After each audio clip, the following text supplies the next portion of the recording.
Okay, well, we will kick off.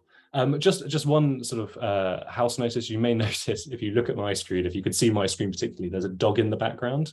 I've got a tree surgeon in at the moment, and it's kind of sending him wild. So if he does go a little nuts, just bear with me, and I'll pause it and sort it out. My name is Patrick White. I'm the VP of Sales at Zinc. Zinc is an automated background checking service. What we do is essentially all your background checks, including right to work. But this session is very much not about us. This is not a sales pitch. What this is a masterclass on the recent changes to the right to work legislation. Now, what we're going to do throughout is we'll have the odd poll. So I'm just going to launch a poll now, just as an example, and you'll be able to see, just asking how you're feeling today. And we're just going to kind of capture a little information. Now, this is purely so that we can adapt the session as we go, so we don't talk about things that you already know, or not too many people know. I'm really pleased to see that almost everyone is at least in the top half of feelings. Now, you may ask why. Why are we doing this today, especially when the legislation's already changed? So there was a big poll put out in September, just a couple of weeks before the law changed on the 1st of October. And there were some slightly alarming results. 48 of businesses were unprepared for the upcoming changes, and that was just a few days before it was happening. 78% of decision makers in large UK businesses were unaware they could face imprisonment if not compliant. 72% believe driving licenses were compliant. This has never been permitted as evidence of your right to work, ever.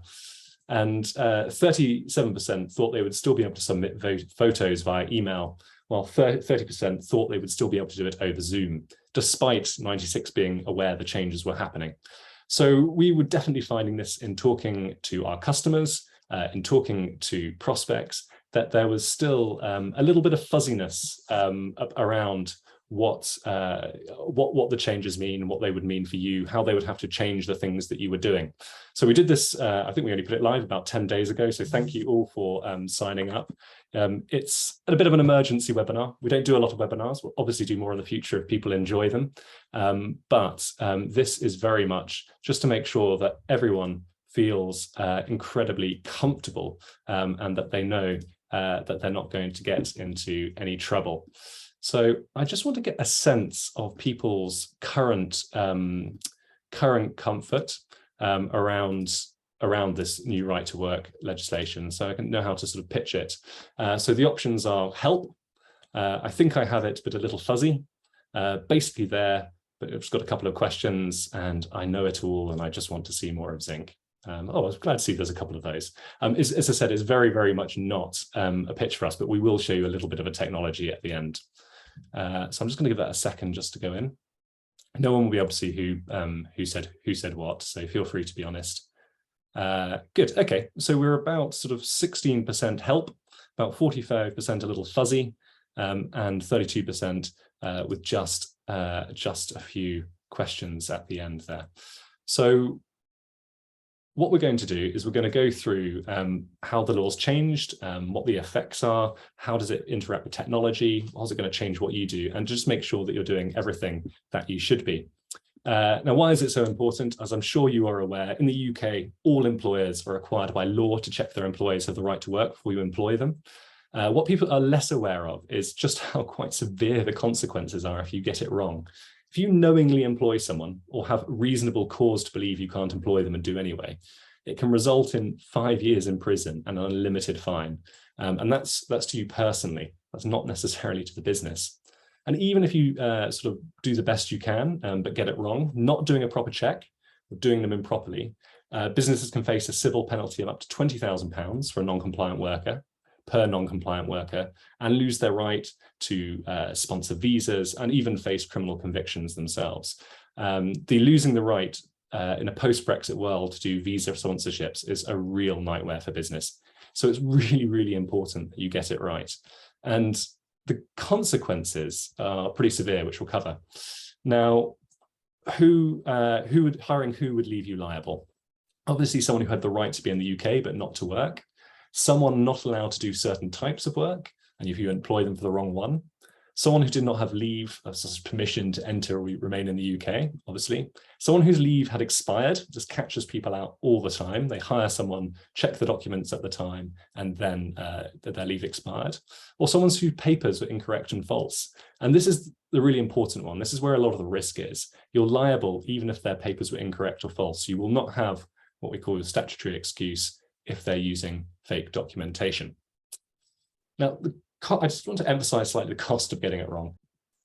Does everyone remember, or does anyone remember what happened to Byron burgers? And as we go through this, you'll see a couple of burger examples.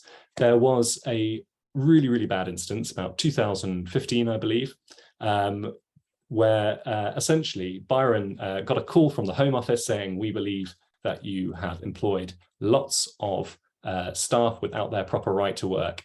And what basically happened is, I imagine what happened, you don't really know, is they said to the exec at Byron, either you're going to help us catch all these people, or you may face those personal fines or criminal convictions, whatever it is. Don't know what's that happened, but I imagine that was the deal that was done.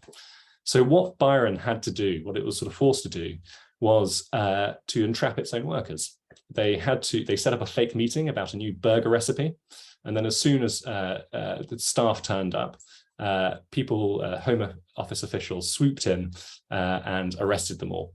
Now, it's a horrible situation to be in. You imagine that once Byron had got to that situation, they didn't have much of a choice in the matter, but they should never have been in that position in the first place.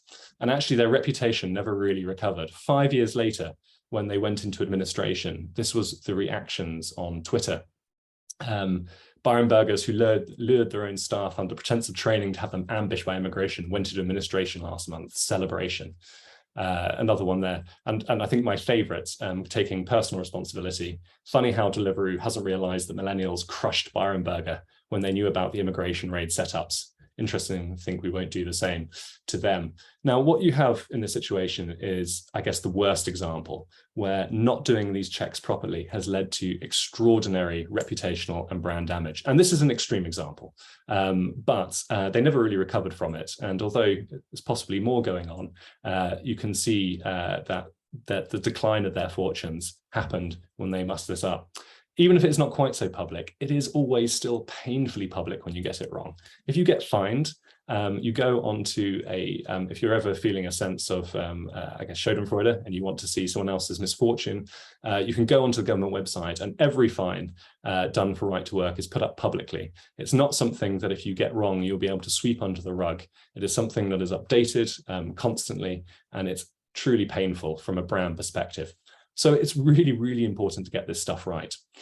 And what you're really looking for is what we call a statutory excuse. And that's what it's literally called, a statutory excuse. And it's an employer's defense against a civil penalty. It basically means that you have been shown to do everything that you should do in order to not to employ someone legally. It doesn't mean you have to get it perfect. People can obviously always find way around, but you have to get your statutory excuse to promise that you've done everything that you're supposed to have done. So if it sounds a bit like a get out of jail free card, and it's not free, but it does operate a little bit like this. As long as you can show you have your statutory excuse, you're in the clear. Now, in terms of how people actually do prove their right to work in the UK, the data is not great, but we can look at Zinc, and we know how people do it through the Zinc platform. So when we look at the last 2,000 right to work checks on Zinc, 74.5% use their passport, British or Irish, 21.3% use something called a share code. So that's supposed to say certificate of naturalization 0.1, resident permit, birth certificate. So this tends to be how people prove it on a day-to-day basis. Now, people often get a little bit fuzzy about what a share code is. A share code is a 9-digit code provided by the UK government to enable non-UK nationals to prove their right to work. And why does this exist? Well, employers can no longer accept EU, EA, Swiss passports or ID cards in order to prove an applicant's immigration status. The reason for that, of course, is Brexit. And also it's designed just to make things more efficient and a bit more transparent. Now, what it shows, what the share code will show, is the type of job that a candidate is able to carry out and for how long an applicant is legally able to work in the UK. In terms of how candidates get them, They have to go on to the government website with their biometric residence card, their passport, their national identity. They must select why they require the code. And once it's selected, they will have the ability to create a share code, and they'll get that 9-digit code, which they can then pass on to you to check.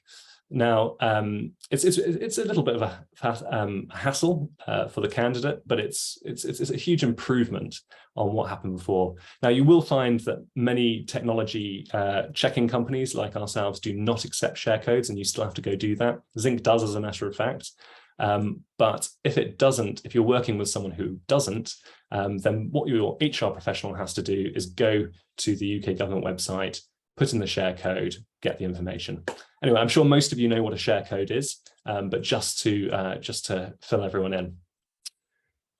Now, why are so many people being caught out? And that's because the right to work laws have changed quite dramatically.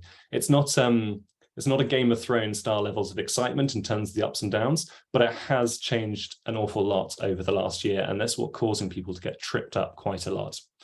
So on the 30th of March, when COVID happened, or when we sort of acknowledged it was happening, we basically introduced something called the COVID adjusted right to work scheme. And what this allowed was you to temporarily was to conduct document checks remotely. So you'll be able to sort of have someone hold their passport up, and you could look at them and you could decide that's to check their documents. Now, what that allowed you to do checks over video calls, also allowed you to take scanned documents or photos of documents. And I imagine most of you were using this throughout the pandemic. If employers could also use the Home Office employer checking service using share codes and that sort of thing, or any of the other accepted documents. So that's what happened at the beginning of the pandemic. For obvious reasons, we could no longer check people up front, and that's of course expired. Now, on the 6th of April this year, that was supposed to end, but COVID laws were extended to allow you to continue doing that. And the reason, one of the main reasons that was done was to give you all time to adopt the new technology, which I'm going to talk about, the sort of technology that allows you to do stuff remotely. Now, there was another change at the same time. Yes, you could use the identity document validation technologies like Zinc, which we'll talk about in a lot more depth, but you could also no longer use residence cards, EU passports, anything like that to check people even in person. So they started removing your capacity to do that as well. Now, that's obviously expired. And what happened on the 1st of October is the COVID adjusted right to work scheme came to an end. And that is presumably why you're all here, because things have changed yet again. So how have things changed? In short, in-person right to work checks remain unaffected since April. So nothing's changed since April. But from October 1st, you are no longer permitted to check someone's right to work documentation via video. You can no longer do that. Now, there is one exception to this, and that is if someone sends you their passport through the mail, then you can look at their passport and then get them on a video call and check that's the same person. Now, I would not recommend doing this because particularly at scale, if you start sending passports backwards and forwards through the post, you're going to get into all sorts of trouble. They will get lost, things will happen. So, but you can technically, if you want to. The third is that carrying out digital right to work checks, employers can use what we call identity service providers, IDSPs, to conduct those and to conduct these, we're using IDTV, as in identification technology.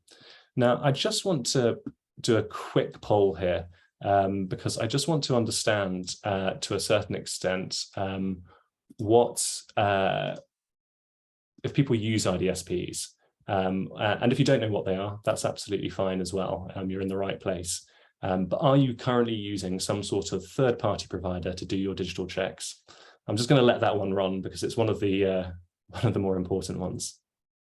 Brilliant, that's starting to slow down. So I'm just going to end that poll and I'm going to share the results.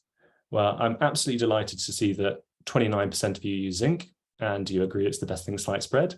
But 43% of you are currently using nothing. Some of you are using something else, and 16% of you are in the process of procurement. Now, those results don't surprise me, but as the law has already changed, it's also something that I'm sure a lot of you will be getting on top of. So that was one of the big changes. You can continue to check applicants' documents using the Home Office website. That could be the share code or their other documents. Now, I'll show you, if it's not the share code, it's an awful lot of work, and I'll show you what that looks like in a second, but you can continue to do that. But any other route other than the Home Office website or using IDSPs, you have to meet applicants with their original documents. Now, for many of you, that will be absolutely fine. If you are still using, still in the office, I mean, it's a lot of admin and there's some risk, which we'll cover. But for many of you who are remote first, it can be a little bit tricky. So, in other words, to get your statutory excuse, that get out of jail free card, which means you're immune from civil or criminal prosecution, you basically have to do one of three things. You either have to do now a manual in-person right to work check. You can do a Home Office online right to work check, but you must then double check when they join the company. You can't just do that. And thirdly, you can use a right to work check using an IDVT via the services of an IDSP. I'm going to try and keep the acronyms at a low. Louise, I see you've got a question that you've sent me directly. Can they send their birth certificate and proof of national insurance through the post? Yes, I believe they can. Luke and Matt will correct me if I'm wrong, but again, we really don't want you really don't want responsibility for people's birth certificates. I don't think. Another question: if we do use a share code, do I still need to save a copy of the candidate's passports or resident card? That's a really good question. I'm going to let Matt or Luke answer that. Luke says no. You do have to double check, however, that it's the right person turning up, because obviously we have to do what we call imposter checks, because anyone could put any share code in. So what are IDSPs? These are identity service providers, organizations that basically provide identity verification technology. So Zinc's one of these, but there are others. And there's pros and cons to the sort of different ways of checking people's ID. And this isn't exhaustive, and it's a bit of an oversimplification, but it'll give you the gist. Now, on the manual side of things, the pros is the cost. It's obviously free in terms of checking people's stuff yourself. I mean, free in one sense, obviously it creates a lot of admin. And you're always going to have to do that for some things like the birth certificate or national insurance and plus national insurance number. Now, something like Zinc can allow you to pre-check someone's birth certificate and national insurance, but you still have to check it's them when they turn up on the day. Now, the cons are obviously they actually require you to be there in person. The scope for human error is really high. You're responsible for all sorts of things when you're checking someone's right to work. You're responsible for checking the documents are genuine, that everything matches up as it should, that they've got the right visas, etc. There's a lot of scope for human error. Audit trails are really difficult to track reliably. It can be quite hard, particularly for non-passport stuff, to check that you've done it properly. There's a huge administrative burden. It can't be bundled with other sorts of checks. So if you're doing criminal checks or references or all that sort of stuff, then you can't, then you have to do everything separately, which adds up. You can't do everything this way. You can't check a share code in person. You're always going to have to do it on the online portal these days. And the storage is manual. If you're checking in person, you have to take a scan, you have to upload that scan, you have to store it safely in a way that's GDPR compliant. There's lots of downsides. The last is the candidate experience is not great. People don't necessarily want to come into the office specially to share their passport. And lastly, it's often last minute. If you hire someone, particularly online, quite often you don't actually get those right to work documents actually turn up until often the day they're starting, which creates huge risk. It creates the risk if there's a problem, then they can't start immediately. Or what often happens, to be honest, is people go, oh, we'll sort it out later, and they get themselves into all sorts of trouble. So the Home Office online portal, so doing it yourself through the Home Office online, pros, it's a huge step forward from manual checks. It's free. You can check a wide variety of routes, some of which can't be done in person, like share code. Admin burden is very heavy for HR staff. Candidate experience is pretty poor, and any other checks, again, financial, credit, references, DBS, will require a replication of effort. You're going to have to do everything separately. Human error in storage of information is very common. Can't do everything this way. You still have to do imposter checks when someone starts, if only to check the document's value. It's not that it's the same person. Sorry, it only checks that the documents are valid, not that it's the same person, that it belongs to the documents. Now, the share code is pretty easy. Doing anything else through the Home Office Online, I don't know if any of you have ever had to do this, but it's really quite painful. It takes quite a long time. So the last is this identification verification technology, this new stuff. Oh, I don't think I ever shared the results of, do you currently have an IDSP? So you can just have a quick look at that. Those in interest. So IDVT, what are the pros and cons? So the pros are, it's highly automated. On a decent one, which I think Zinc is, admin is almost entirely eliminated. It can be bundled in with all your other checks, so all your references, criminal, financial checks. You can just do it all with a single click of a button. Excellent candidate experience. It makes it a lot easier for them. Speed of response hugely minimizes human error risk. And again, the decent ones integrate into existing technology. So your ATS, your HIRS, so everything is one place, everything is stored safely, and you can you sort of minimize your risk massively. So the cons, costs, they aren't free. Obviously, they come with some cost to use these services. Not every candidate can be completely checked this way. So take the national insurance plus birth certificate. Now, something like Zinc can take those documents and to sort of do a pre-check, but you still need to check it's the person that turns up on the day. And you still have some responsibility to check the output. Again, it's these imposter checks. Someone can do all the right checks, but you still have to make sure that the person who turns up and works for you is the same person who filled in this information. So if we were to sort of summarize it, we're looking at risk and admin, and there's other things you could look at like candidate experience and speed and all that sort of thing. But in terms of low risk, IDSPs are definitely using identification technology. It's certainly the lowest risk and the lowest admin. Manuals at the absolute bottom, and Home Office online checks are somewhere in between. Now, the reality is IDSPs are new. They're the new thing on the block. In the next 5 years, I'm sure absolutely everyone will be using some sort of IDSP unless you're really, really small. But it's going to take some time for people to get there, and it entirely depends for you on how important it is. Yeah, sorry, I just saw a question from Debs. Would IDVT be the best option for totally remote organizations? We don't have a UK office, but employ people in the UK. Yes, it's not only the best option, it's probably your only option, to be honest, because you're not going to be able to do those checks in person. Louise, the reason that you have to do an IDVT, if you have to do a video call anyway to check for imposters, if they're starting, is you are not able to check their documents on the video call. You're no longer allowed to do that. So whereas before, you might have got onto a video call with someone and they might have held up their passports and you sort of look at their face, look at the passport and make a judgment call, that would no longer give you your statutory excuse. So that's the reason. Now, in terms of the extra video call you have to do, that's on day one, and that's something you can do when someone just turns up their first day of work. So, the new world of IDSPs and IDVT. What does it look like? Catrione,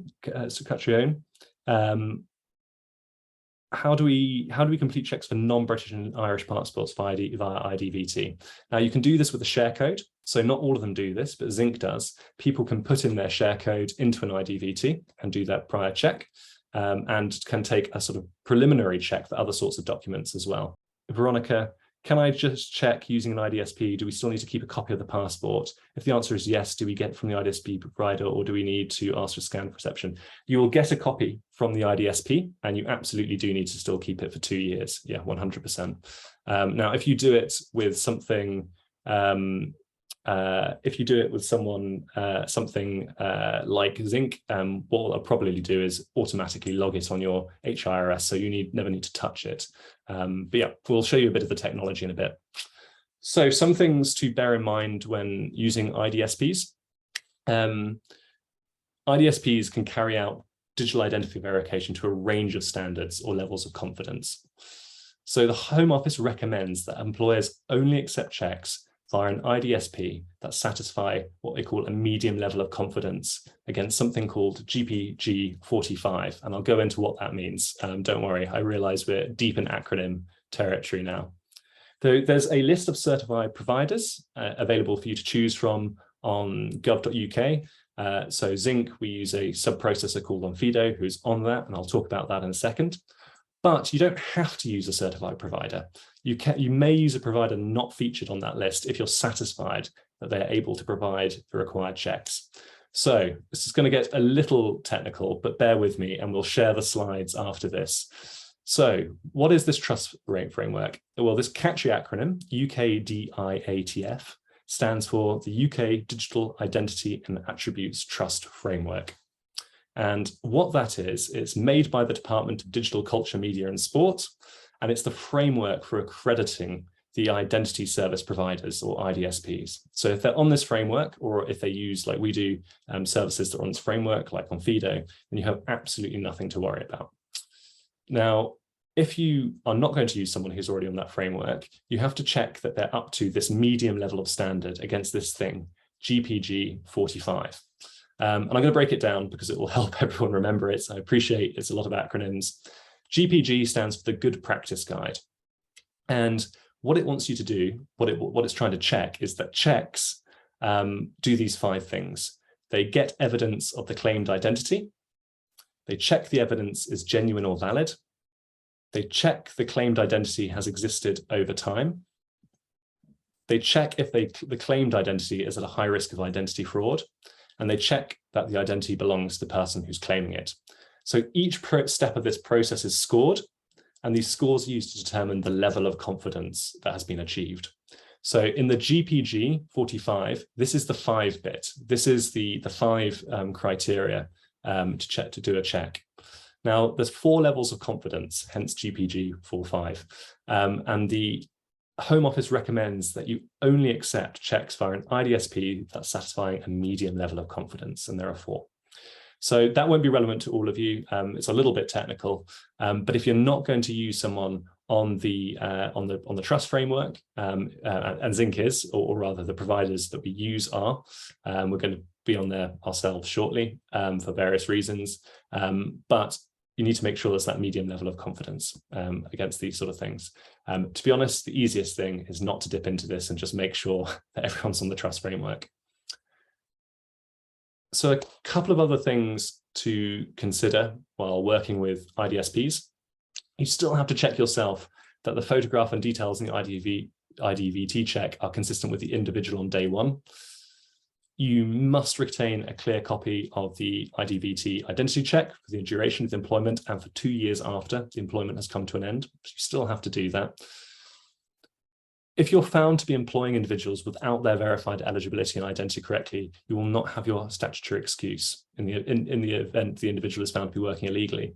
The employer remains liable for any civil penalty if there's no statutory excuse.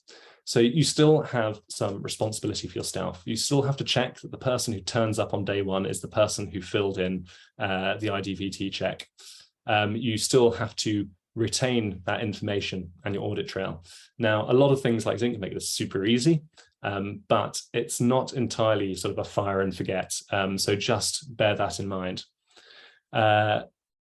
There's so many questions coming through. Apologies, I haven't been able to keep up with them, but I'm going to just dip into a couple of them now. So Jen said, so is this summary right?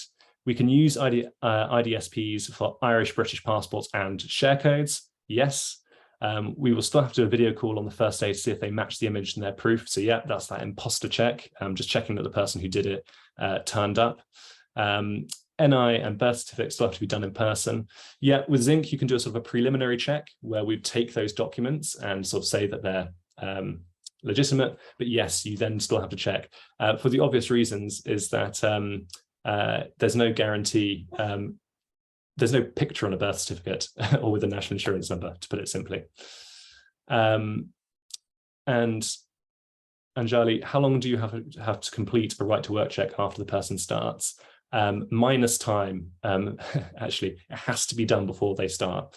And what I suggest you do, if any of you are in the position, and this is surprisingly common, so don't feel bad about it, is if you have employees working for you who have still not got a complete right to work check, get on it quickly. Because if you sort it out now and take the appropriate actions, you're not going to be in trouble. But it's not something to put off. For the reasons outlined at the beginning, it can be horribly embarrassing, horribly expensive. To be perfectly frank, you can end up in jail. So it's really, really important that you don't sort of put it off and sort of kick it down the road and think it'll just be okay. If you watch that government list of people who've been broken up and fined, it goes at quite a furious rate. Like, it's updated quite regularly. It's not something to be complacent about. So I'm just going to do a quick show of, because it's obviously very easy to describe sort of what an IDSP looks like. So I'm just going to show you on the Zinc platform. Obviously, you can look at other IDSPs. As I said, I'm very keen that this isn't a pitch, this is information. But if you're using something like the Zinc platform, you might do it from the platform itself. And what you do is you would just request a check, put in the candidate's first name, surname, their email address, their mobile number, and choose whatever check package you like. Now, the great advantage of doing it in this sort of platform is that you can do all your checks at once. It's not just the right to work, you get that sorted, but you can also do the criminal checks, the references, sanctions lists, media lists, all that sort of stuff. So it really, it really does sort of save you a lot of time. And all you do is just request checks and it launches it to the candidate. Now, a lot of them, like Zinc, will integrate fully into your applicant tracking system. So for those of you who don't recognize, this is workable. So you can see the candidate funnel here at the top, and something like Zinc integrates. Here you just sort of perform background check, you select the package and click perform background check, and then you're off. Now, that compared to what you're probably doing at the moment saves an awful lot of time. We integrate with all sorts of ATSs, by the way. And what happens usually is the candidate, or certainly happens with Zinc, is the candidate gets an email fully branded to your company. They can click complete checks. You've obviously put your messages in here. It says who it's from, what it's for. It's fully mobile optimized. And once they've clicked on it, they're taken through to something like this. Now, again, fully mobile optimized. The candidate will see your branding. If they have any trouble at all, they can ask for help, and support will get back to them in 90 seconds. And what they can do is, obviously we've got their identity checks here, their right to work, but they can go through absolutely everything.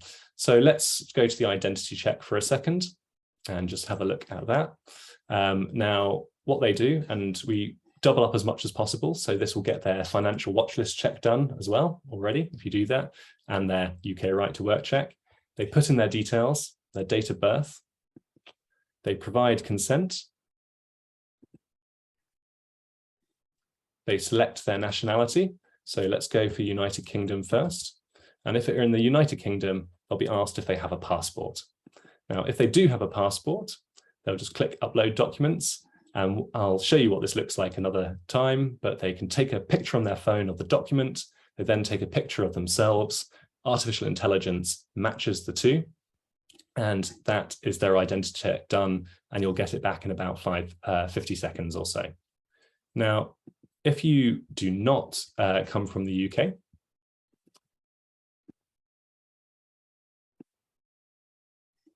so say they come from the UAE, they'll be asked to provide their share code. And this is something that most IDVTs do not do. They do not take share codes. So this is a bit of a Zinc unique feature. If they go yes, they put in their share code. If they go no, they can put in whatever other documents that they're using to support their case. Now, once they've done that, and I say this is not a full demo, it's just to give you an idea of what these IDVTs look like.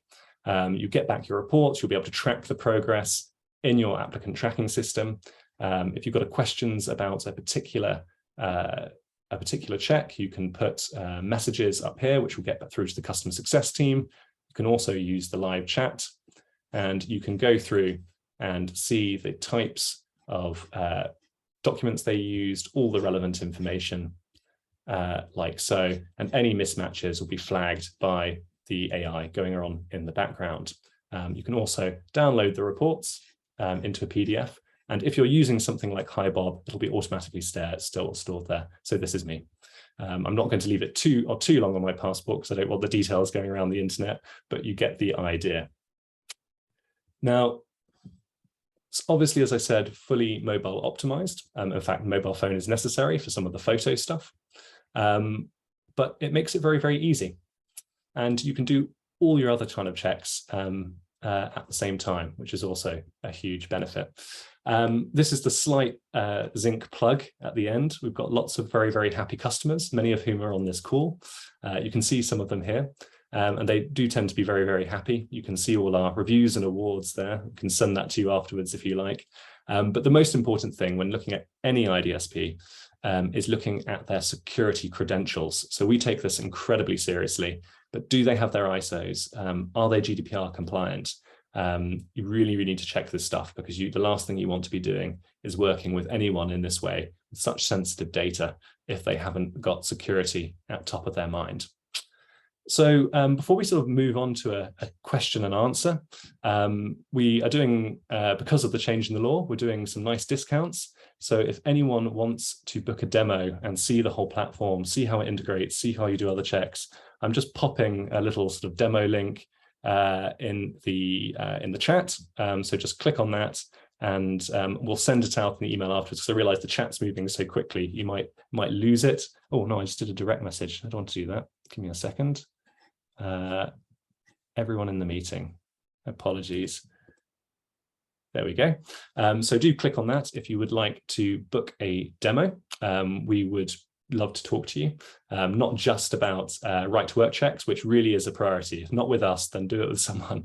Don't get into trouble and be caught out, but also how you can combine it with other checks, references, all that sort of thing. Anjali, Zinc uses Onfido for that part of our checks. So yes, and Onfido is on that approved list. We're also going to be on there in our own right shortly, so we can make them even cheaper. But I'll leave that just there.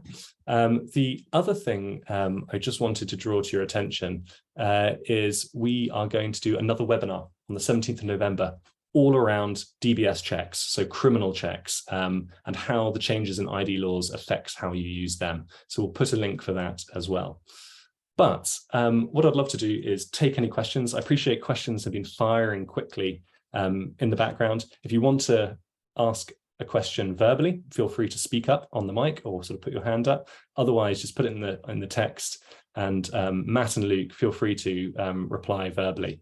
We will try to get through as many as possible. We've got about 15 minutes. They are coming through at a really quick rate. So if you do not get your question answered and you're the sort of person who uses these kind of services, you can also ask any question, of course, in a demo. Okay. Matt, can I ask you to join me and help me manage these questions, because they're coming through so quickly? Yes, no problem. So I'm going to try and catch these as they come. If you have the HMRC share code information, do you still need to see documentation before they join? Sorry if it's already covered. No, so we will use that share code, and we will get the document provided by the Home Office. It's a PDF, and we'll share that with you, which tells you what they're entitled to do. There'll also be a picture of them within that document. So all we ask is that you make sure that the person starting is the person in the picture. Excellent. What is the difference between UK right to work and ID verify options on the Zinc platform? Luke, maybe you could take this one. Hi everyone. The difference is that the ID verify product can accept sort of 7,000 different types of documents globally.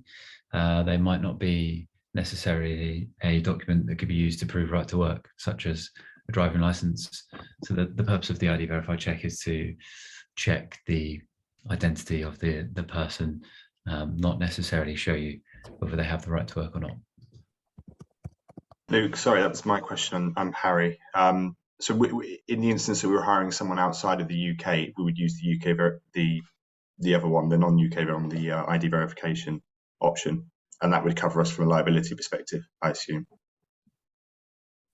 No, if you're hiring someone outside of the UK, then you need to go down the share code route. Okay, fine. I mean, it makes sense to do the ID check as well, to verify who they are. I mean, every package that we sell, we always recommend that the first check that you do is an ID check to ensure the person is who they say they are.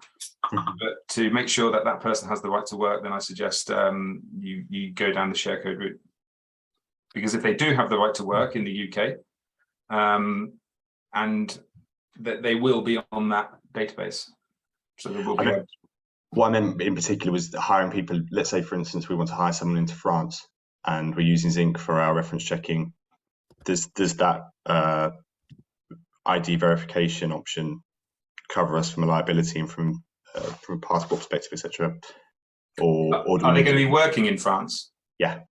Right. Okay. So each country has their own kind of right to work rules. Okay. France, for example, if you did our identity check and they gave you a French passport, then it would give you the right to work, and we would give you a copy of that, and that would be documented. Yeah, but some of the countries similar to the UK have certain nuances around it that you have to follow certain guidelines, like Australia and places like that. So a simple ID check wouldn't do. Okay, good, thank you. Deb's asked if we'll be sharing the PowerPoint after the call. Absolutely. I'm going to remove the link to my report with my passports on it first, but yeah, 100% we'll share it.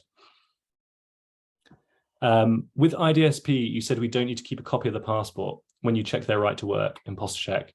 Do we need to state this in an email that they've done that? You do need to keep it. We will provide it to you. So any IDVT, if you're going down the IDVT route, the Home Office insists that you do keep a copy of the output, and part of the output, there's certain criteria that must be met, and part of that criteria is that the copy of the document that they've used, so the passport, is made available to you, so you must keep that, and then also a copy of the picture that we took of the candidate, or they took of themselves, must also be made available to you, amongst other things. What I think Veronica might also be getting at is, do you need to take another copy of their identification when you do the imposter check? And the answer to that is no. You don't need to sort of retake a copy. What you're storing is the copy that was given when they originally used the IDVT. Can Zinc check right to work for countries outside the UK? So hire people in Sweden to work in Sweden, for example. Luke, do you want to take this one? Not currently, no. As Matt mentioned, you can use the ID Verify product, which might give you the relevant right to work documents, but it wouldn't ensure that you have the right to work documents. So, so no, it can't be kind of relied upon. We've got a couple of questions about integrations. Do we integrate with Charlie HR? And do we integrate with Bamboo HR? Head of product, Luke, what do we say to these? Bamboo HR, yes. There is an integration available via one of our system integrator platforms, and Charlie HR, no, unfortunately not. But that is likely to be available at some point in the future. Brilliant. Just because I have a feeling quite a lot of questions got missed as we were rapidly going through. Does anyone have any other questions or questions they've asked before that we've missed and haven't got to? If so, apologies. If you wouldn't mind just copying and pasting it back in. Another question is, for any candidates with non-British and Irish passport, we still need to complete a share code check outside of Zinc, even if the ID check has been completed and cleared. No, Zinc will take that share code check and do it for you. Doing it outside of Zinc is is for people who don't use something like Zinc. Do we still need to fill in right to work form? Matt, what is the right to work form in this context? I'm not sure what you mean by the right to work form. There is a right to work form on the Home Office website that you have to fill in. If no other route can be, let's say the candidate had 0 documents, then you can fill out a form. I'm not sure if that's what you meant. But no, you wouldn't have to do anything other than keep a copy of the output file that we send to you and do the imposter check. Excellent. Carol's asking about pricing. I'm not going to get into pricing on this webinar because it's too complicated. It depends what other sorts of checks you do and all sorts of things. So what I'll do is, again, I'll put the link up to book a meeting with you, and we'll very, very happily discuss in all sorts of detail. Hayley, if doing it manually, does it have to be HR that physically checks the passport person, or can anyone in the business do it, i.e. the employer manager? I believe anyone can do it because lots of businesses don't have HR departments. Is that correct, Matt? That's right, yeah. It has to be the employer though, so somebody within that business. Emma asks, is the cost the same for share code check compared to the UK-based right to work check, which we can't do ourselves anymore? It is, unfortunately. The almost no other IDVTs, I don't think anyone does apart from us, do share code checks though. Yeah, it's still, the idea is to save you the admin and time, which can get quite overwhelming. Sophie, was there anyone who could tell me how we prove we've done a passport check in person for our records? There's an interesting question, Matt or Luke. How do you prove you've done the imposter checks, or do people take your word for it? Like, what's the proof that you've done it? I've been thinking this because I've been reading the guidance quite a lot, and it's a very good question because it doesn't say anywhere in the guidance that it must be, you must evidence it. But they do say that you need to ensure that the person that we've checked is the person that starts. Now, how do you prove that? I'm not sure is the answer to that. None of us have quite the answer to that. I suspect if you're caught out, they'll ask you to prove that you kind of do it in some way. So maybe something like showing it's part of your onboarding processes. If you have onboarding documents to show that that is the process you go by, is a plausible way in which you can show evidence. But that's a really interesting question. Sophie says, assuming this is very much for perm members of the team versus contractors, if you hire contracts, you still need to check they have the right to work. Now, if you're hiring, that's not strictly true. So if the person works for a limited company, you don't need to do a right to work check. Interesting. I mean, it's wise to still do one. So there's lots of companies out there, like in the gig economy world at the moment, where they don't necessarily need to do a right to work because the people are self-employed. But obviously, if they're seen to be hiring someone that doesn't legally have the right to work in the UK, then it can damage your reputation a bit. So it's definitely worth still doing it, but legally you don't have to if that person works for a limited company. You learn something new every day. So just out of interest, Matt, I don't want to get too sidetracked. Who does the liability to check that self-employed people have the right to be working in the UK? Does that fall on the government rather than us, on Companies House? Like whose job is that? It's not, well, it's if they've got part of their limited company, then it's their limited company's job to prove that the person working under that limited company has the right to work. Excellent, Sophie. So this is why the expert is brought in. A form that employers fill in to tick which criteria they fall under, and a form from employers then to tick that right to work has been checked. That's the form I'm on about. The checklist on the Home Office website. Yeah. You can still do that because basically what the Home Office is saying is you're still liable for this. So even if we do all of our checks, it's you that is, well, at the end of the day, that's going to be liable if they don't have the right to work. So what the Home Office is saying is that you need to ensure that the provider, i.e. us, are doing all the necessary steps. So if you were to still do that checklist, then you would be ensuring that we've completed those. Another great question. What about checks that were done pre-1st of October? Do we need these to be done again if they were done via video call? No. Right. But do make sure that you've had the evidence that you did do them. That is important. So Deb says all workers, employees in relation to contractors. Yeah, I believe that's the case. Going back to that question, Mm. as long as you have seen the documents in real life since then, because there was like a retrospective check that you must do, and that is just to ensure that you've actually seen the original documents. So if you haven't done that yet, then you could use this to do instead of doing that. Yeah. So can we be 100% confident that a completed and cleared ID check on Zinc confirms a candidate has the right to work in the UK?